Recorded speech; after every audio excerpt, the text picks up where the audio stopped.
सो बच्चों, प्यारे बच्चों, वेलकम करता हूँ आपका इस चैनल पे वापस से।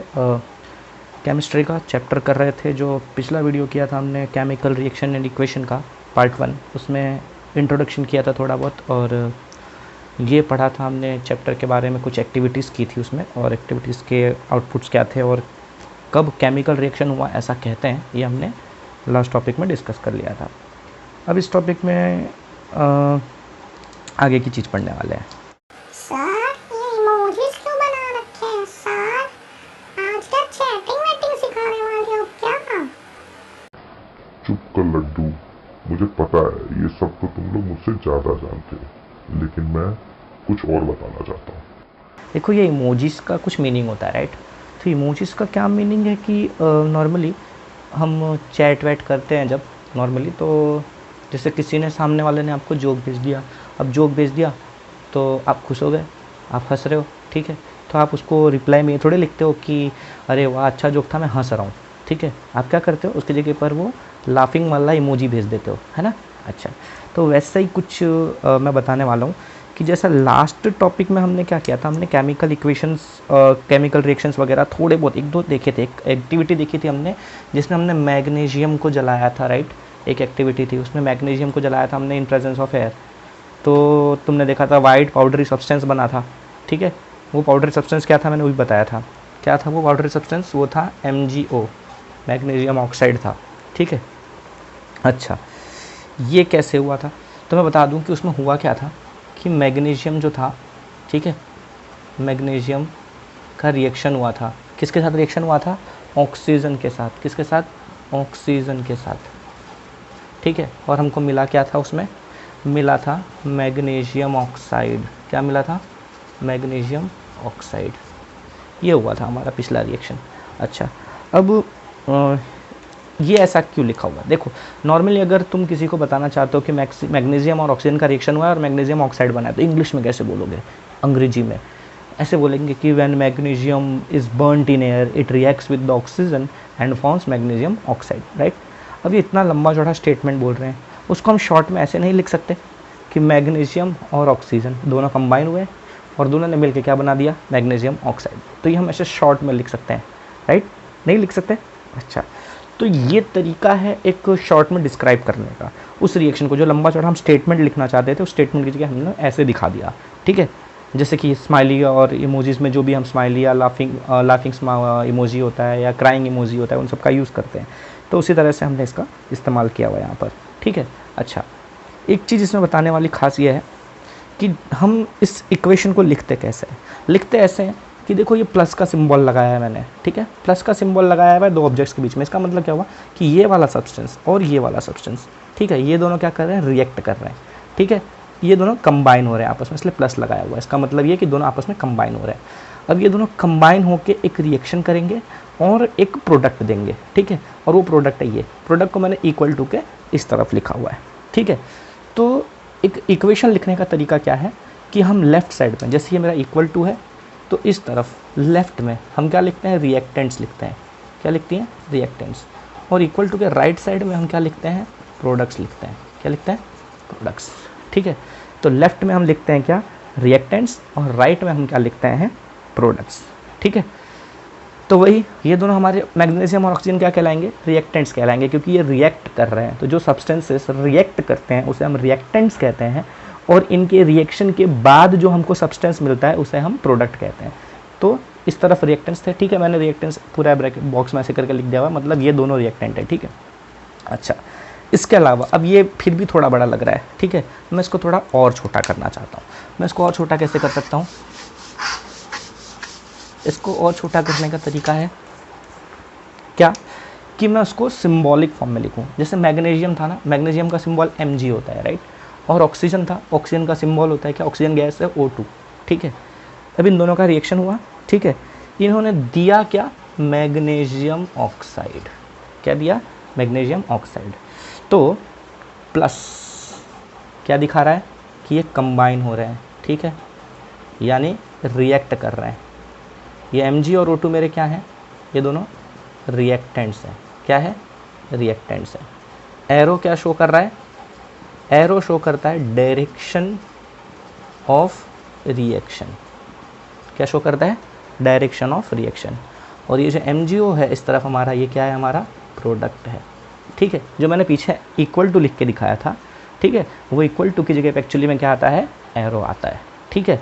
तो इस तरह से हम एक रिएक्शन को लिखते हैं। Mg मैग्नीशियम, यानी मैग्नीशियम का सिंबल यूज़ किया है मैंने, O2 यानी ऑक्सीजन गैस, उसका सिंबल यूज़ किया है मैंने O2, और इन दोनों कंबाइन होकर, दोनों रिएक्टर्स कंबाइन होकर एक प्रोडक्ट बना रहे हैं जिसका नाम है MgO मैग्नीशियम ऑक्साइड, उसका भी मैंने सिंबल यूज़ किया हुआ है। मतलब हम क्या करते हैं, केमिकल फार्मूला का यूज़ करते हैं। क्या यूज़ करते हैं, केमिकल फार्मूला का यूज़ करते हैं, ठीक है, ये ध्यान रखना। खास यूज़ होता है किसका, केमिकल फार्मूले का। तो एक्चुअली में ये Mg तो एक एलिमेंट था, तो उसका सिंबल लिख दिया मैंने, राइट। हम यहाँ पर और भी चीज़ें लिख सकते थे, जैसे कि फॉर एग्जांपल मैं लिखूँ, इसको हटा देते हैं, मैं यहाँ लिखूँ अगर आयरन Fe प्लस H2O, ठीक है, और वो मुझे क्या दे देता है, Fe3O4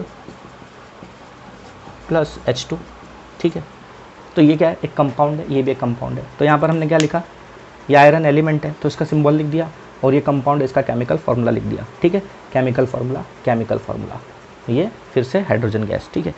तो इस तरह से, ठीक है। तो हम क्या लिखते हैं, लेफ्ट साइड रिएक्टेंट, अब तक क्या क्या देखा, लेफ्ट साइड में रिएक्टेंट लिखेंगे, राइट साइड में प्रोडक्ट लिखेंगे, बीच में लगेगा क्या, एरो, ठीक है। एरो शो करता है डायरेक्शन ऑफ द रिएक्शन। इसका मतलब क्या हुआ कि यहाँ पर ये दोनों रिएक्टेंट है, ये दोनों कंबाइन होकर ये बना रहे हैं, ये दोनों चीज़ें बना रहे हैं, ठीक है। अगर एरो ऐसा होता, ठीक है, अगर मैं एरो ऐसा लगाऊं, इसका मतलब क्या हुआ कि ये रिएक्टेंट्स हो जाएंगे और ये प्रोडक्ट हो जाएंगे।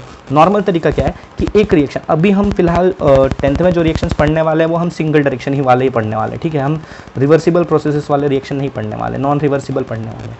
नॉन रिवर्सिबल मतलब क्या कि ये दोनों कंबाइन होकर ये दोनों प्रोडक्ट दे सकते हैं, लेकिन अगर हम इन दोनों को कंबाइन करें तो हमको ये दो प्रोडक्ट नहीं मिलने वाले, समझे।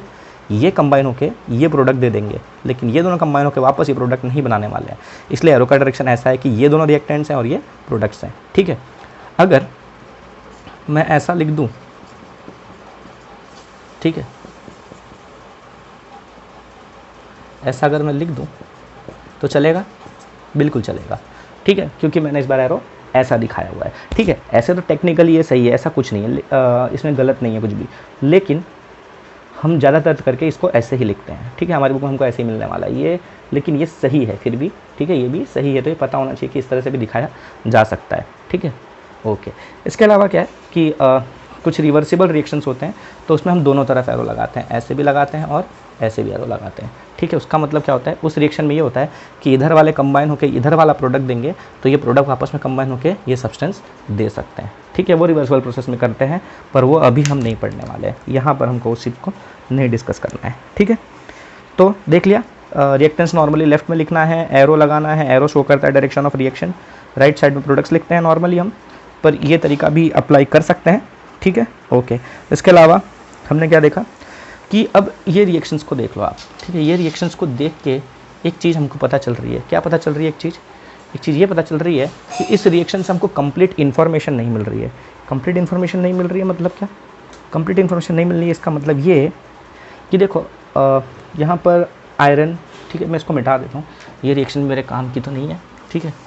यहाँ आयरन और H2O रिएक्ट कर रहे हैं, ठीक है। अब बताओ ये H2O, मैंने पिछले वीडियो में बताया था, H2O लिक्विड भी हो सकता है, H2O गैस भी हो सकता है, और साथ ही साथ H2O सॉलिड भी हो सकता है, आइस भी H2O ही है, ठीक है। अच्छा, तो इस रिएक्शन में मैंने H2O जो यूज़ किया है वो कौन सा H2O है, लिक्विड वाला है या वेपर फॉर्म में है या सॉलिड फॉर्म में है, ये इन्फॉर्मेशन हमको इस रिएक्शन से कम्प्लीटली नहीं मिल रही, ठीक है। उसके अलावा एक और चीज़ गायब है इस इक्वेशन में, देखो यहाँ पर देखो आयरन का एक ही एटम है Fe, ठीक है। यहाँ पर आयरन के 3 एटम्स हैं, Fe3 है। यहाँ देखो ऑक्सीजन का एक ही एटम है, यहाँ ऑक्सीजन के 4 एटम्स हैं, यानी ये भी गड़बड़ है, राइट।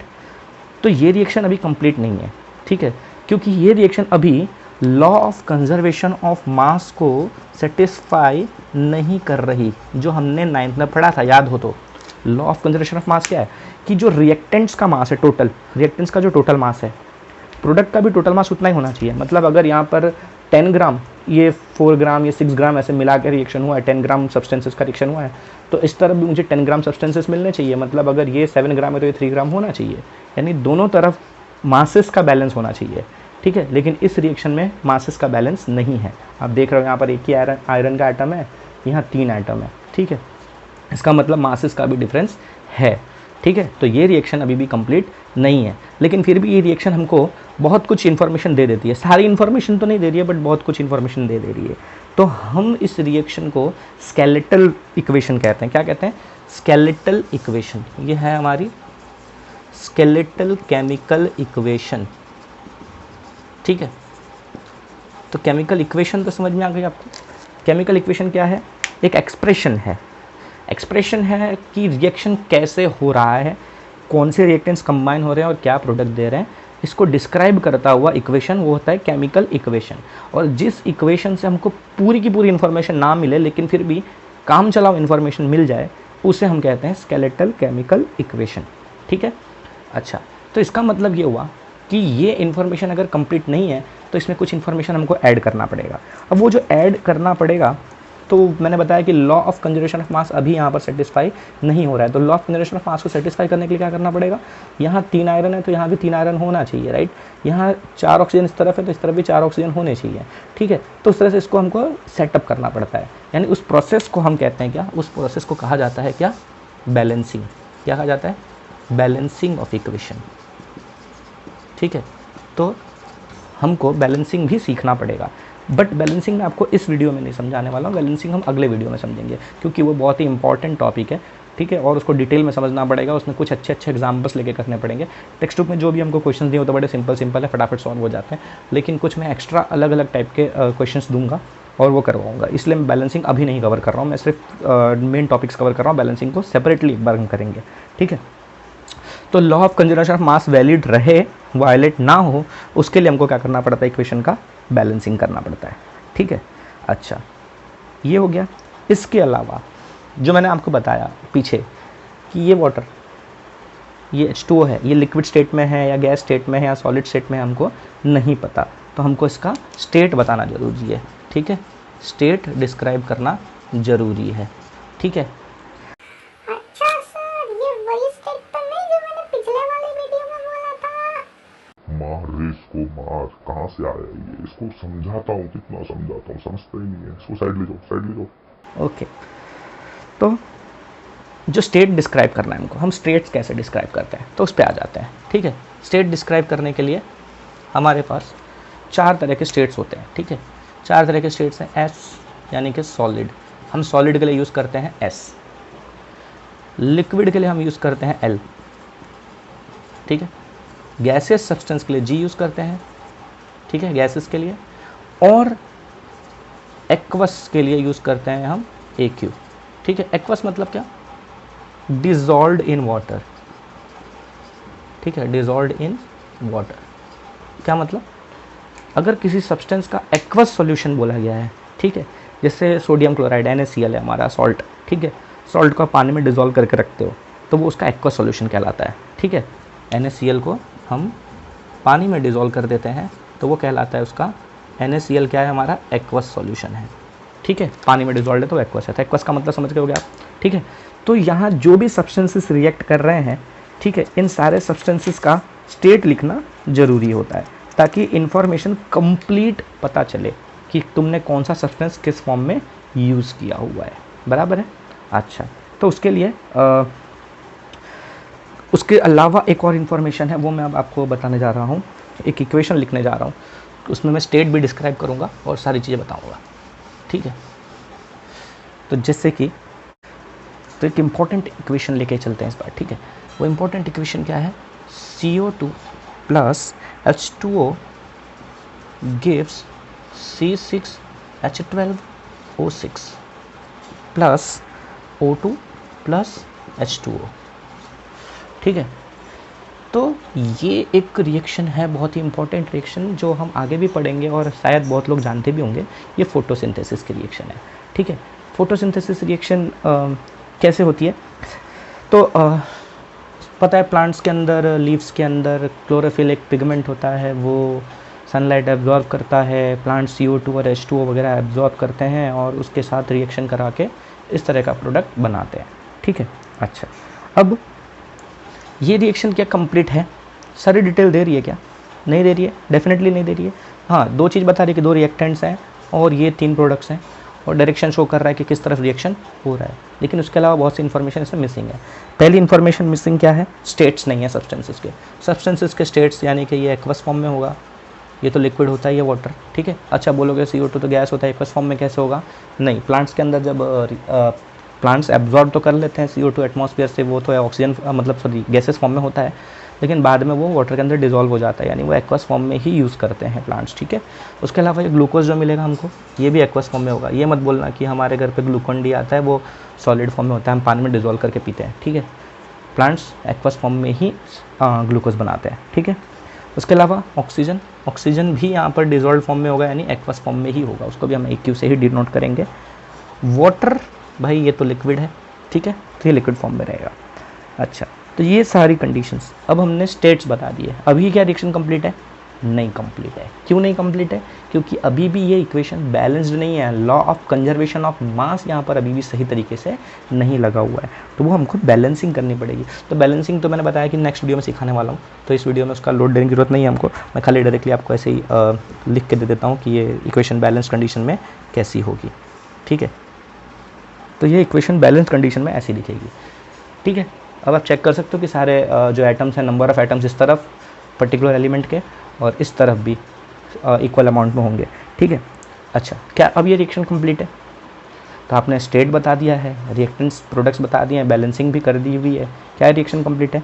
अभी भी ये रिएक्शन कंप्लीट नहीं है। क्यों? क्योंकि अगर मैं आपको इस तरह के 2 सब्सटेंसेस दे दूं और बोलो रिएक्ट करा के आप ग्लूकोज बना दो, आप नहीं बना पाओगे, ठीक है, क्योंकि उसके लिए कुछ स्पेसिफिक रिक्वायरमेंट्स हैं।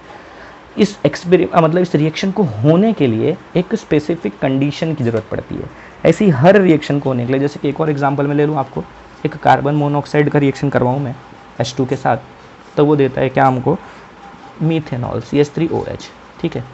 अब ये भी एक रिएक्शन है, ये भी रिएक्शन ऐसे ही नहीं होगी, आपको कार्बन मोनोऑक्साइड और हाइड्रोजन का रिएक्शन करवा दो और मीथेनॉल मिल जाएगा, ऐसा नहीं है। इसकी भी अपनी कुछ रिक्वायरमेंट है। क्या रिक्वायरमेंट है? देखो, इस रिएक्शन की रिक्वायरमेंट है कि इसको 340 ATM प्रेशर चाहिए, यानी इन दोनों को जब आप रिएक्ट करवाओगे तो उस चैम्बर में, जिस चैम्बर में आप इनको मिक्स करोगे, उसमें इतना प्रेशर होना चाहिए, तब जाके ये रिएक्ट करके ये बनाएंगे, अदरवाइज रिएक्शन होगा ही नहीं, ठीक है। अच्छा, इसके अलावा, ठीक है, अगर ऐसा रिएक्शन हो रहा होता तो नॉर्मली क्या होता है आप समझ सकते हो, कार्बन मोनोऑक्साइड और H2 डायरेक्टली एटमॉस्फेयर में रिएक्ट करके मिथेनॉल नहीं बना देते, हर जगह मिथेनॉल ही मिल रहा होता, ठीक है। तो उसके लिए एक स्पेसिफिक रिक्वायरमेंट है, ठीक है। वैसे ही हमारी इस रिएक्शन की भी रिक्वायरमेंट है, ठीक है। इस रिएक्शन के लिए सनलाइट जरूरी है, ठीक है। क्या जरूरी है? सनलाइट। ये रिएक्शन सिर्फ सनलाइट के प्रेजेंस में होता है, ठीक है। इसको सनलाइट मिलेगा तो ये रिएक्शन होगा, अदरवाइज नहीं होगा। और ये सनलाइट एब्जॉर्ब करता है एक सब्सटेंस जिसे हम क्या कहते हैं? क्लोरोफिल, ठीक है। कौन एब्जॉर्ब करता है इसे? क्लोरोफिल। एक ग्रीन पिगमेंट हमको पता है प्लांट्स में प्रेजेंट होता है, आपने बहुत डिटेल में पढ़ा है 9th में, ठीक है। तो क्लोरोफिल पिगमेंट जो है वो सनलाइट को एब्जॉर्ब करता है। अगर वो सनलाइट को एब्जॉर्ब करे ही ना तो ये रिएक्शन होगा ही नहीं, ठीक है। तो ये बहुत ज़रूरी है, इस सब्सटेंस की रिक्वायरमेंट है हमको, ठीक है। ऐसे ही बहुत से रिएक्शंस ऐसे होते हैं जो रिएक्शंस ना आपको रिएक्टेंट्स दे दिए जाएं और बोले जाएं कि रिएक्ट करके प्रोडक्ट बना लो, तो नहीं बनेगा, ठीक है। उसके लिए कुछ पर्टिकुलर कंडीशंस के साथ कुछ स्पेसिफिक सब्सटेंसेस यूज़ करने पड़ते हैं जो उस रिएक्शन प्रोसेस को कंप्लीट करवाते हैं, ठीक है। उन सब्सटेंसेस को हम कहते हैं क्या? कैटलिस्ट। क्या कहते हैं हम? कैटलिस्ट, ठीक है। यहाँ पर हमारा ये जो क्लोरोफिल है वो एक कैटलिस्ट का काम करता है।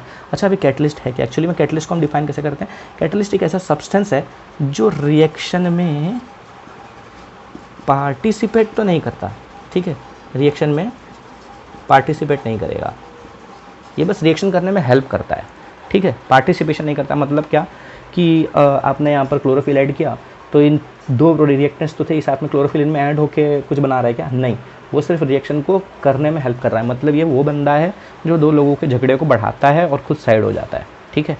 खुद झगड़े में पार्टिसिपेट नहीं करता, खुद नहीं मार खाता, 2 लोगों के सर फुड़वा देता है और खुद निकल लेता है साइड में, ठीक है।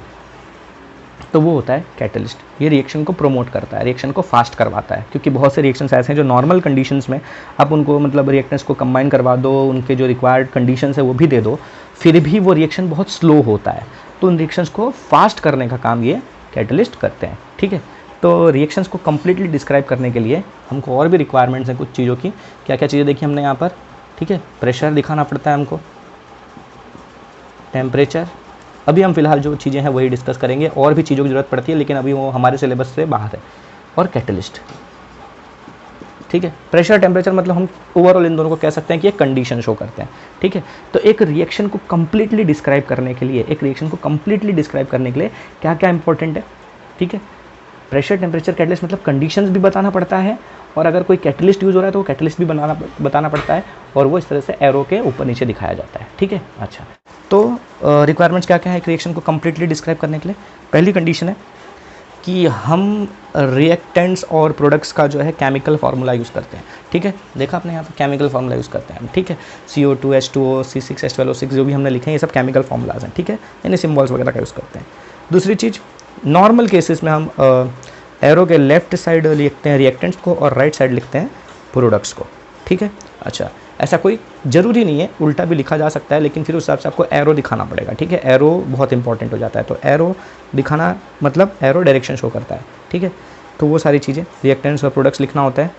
उसके अलावा रिएक्शन को बैलेंसिंग करना पड़ता है। बैलेंसिंग ज़रूरी है ताकि law of conservation of mass violate ना हो, वो फॉलो हो कम्प्लीटली, ठीक है। तो बैलेंसिंग करनी पड़ती है। उसके अलावा क्या करना पड़ता है, सब्सटेंसेस के स्टेट्स बताने पड़ते हैं, लिक्विड में है, गैस में है, सॉलिड में है, एक्वस में, किस फॉर्म में, वो स्टेट्स बताने पड़ते हैं। उसके अलावा क्या बताना पड़ता है, कंडीशंस और कैटलिस्ट। तो ये सारे रिक्वायरमेंट्स हमारे, ठीक है। बेसिकली ये 5 रिक्वायरमेंट्स हैं एक रिएक्शन को कम्प्लीटली डिस्क्राइब करने के लिए। उस इक्वेशन में ये सारी चीज़ें होनी चाहिए, जिस रिएक्शन को आप किसी इक्वेशन से एक्सप्रेस कर रहे हो ये सारी डिटेल्स वहाँ पर मौजूद होनी चाहिए, तब आपको एक कंप्लीट आइडिया आएगा कि ये रिएक्शन किस तरह से होगा, प्रोडक्ट किस तरह से बनेंगे। ये इसलिए इंपॉर्टेंट है क्योंकि फॉर एग्जांपल आपने कुछ रिसर्च किया, नया प्रोडक्ट बनाया कोई सब्सटेंस रिएक्ट करवा के, और आप ये मैसेज किसी और को देना चाहते हो, ठीक है। तो आप उसे ये नोट्स में इस तरह से रिएक्शन पूरा कंप्लीट डिटेल में लिख के देंगे तो वो समझ जाएगा और अपने हिसाब से रिएक्शन कर लेगा। अगर आप स्टेट्स मेंशन करना भूल गए या आप कोई कैटलिस्ट मेंशन करना भूल गए तो वो रिएक्शन कंप्लीट दूसरा बंदा आपकी डिटेल्स पढ़ के नहीं कर पाएगा। तो सारी डिटेल्स बताना ज़रूरी है, ठीक है। अच्छा, तो आज के लिए इतना ही। बैलेंसिंग नेक्स्ट वीडियो में देखेंगे, ठीक है। तो तब तक के लिए थोड़ी पढ़ाई करो और रामायण महाभारत देखो। चलो बाय।